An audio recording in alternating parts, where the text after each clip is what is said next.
আলিয়া মাদ্রাসার জন্য আমি তো মনে করি এটা কলঙ্ক যে এই মাদ্রাসা সিলেবাস থেকে জিহাদের আয়াতকে উঠিয়ে দেওয়া হয়েছে জঙ্গিবাদকে ঠেকানোর জন্য। আরে পাগল, জঙ্গিবাদ ঠেকানোর জন্য অ্যাকশন সিনেমা তো উঠালি না, জঙ্গিবাদ ঠেকানোর জন্য আরে বিভিন্ন গুন্ডামি মাস্তামি তো বন্ধ করলি না।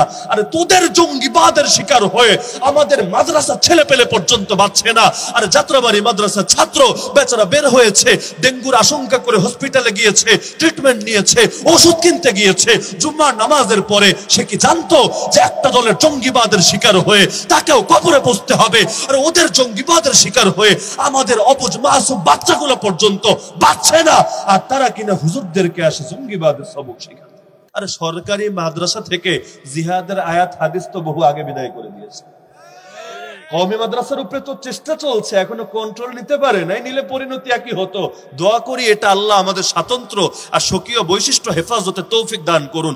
কওমি মাদ্রাসা যে মূলনীতির উপর 150 বছর আগ থেকে চলছে যে আমরা কারো খাবো না, কারো গাবো না, যার নুন খায় তার গুণ গাইতে হয়। আমরা কারোটা খাবো না, যে আসে আসুক, যে যায় যাক, কারোটা খাওয়ার দরকার নাই, কারোটা গাওয়ার দরকার নাই।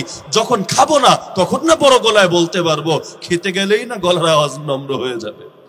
দেখেন না যারা বিভিন্ন চাকরি করে তারা দেখবেন অনেক সময় চাকরিতে ঢোকার আগে অনেক বেশি শক্তভাষী, যা মনে চায় তা বলতে থাকে। চাকরিতে ঢোকার পর প্রত্যেকে এক একটা বাতাবি লেবুর টেলিভিশনে পরিণত হয়। প্রত্যেকে, চ্যানেল না, মানে প্রত্যেক ব্যক্তি এক একজন বাতাবি লেবুর টেলিভিশনে পরিণত হয়। তার কাছে খালি পজিটিভ পজিটিভ পজিটিভ, নেগেটিভ কোনো কথা পাবেন না। কেন জানেন? কারণ সে জানে ভাসুরের নাম মুখে আনতে হয় না। তো কওমি মাদ্রাসা যতদিন এই মূলনীতিতে চলবে যে কারোটা খাবে না, আমি আশা করি ততদিন এই মূলনীতিও রাখতে পারবে, কারোটা গাবে না।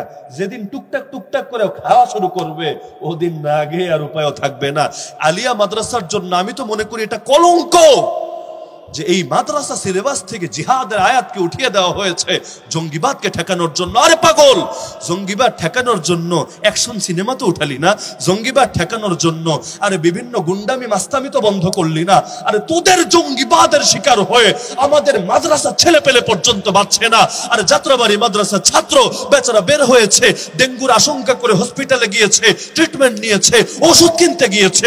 জুম্মার নামাজের পরে সে কি জানতো যে একটা দলের জঙ্গিবাদের শিকার হয়ে তাকেও কবরে পৌঁছতে হবে? আর ওদের জঙ্গিবাদের শিকার হয়ে আমাদের অবুঝ মাসুম বাচ্চাগুলো পর্যন্ত বাঁচছে না, আর তারা কিনা হুজুরদেরকে আসে জঙ্গিবাদের সবক শেখাতে।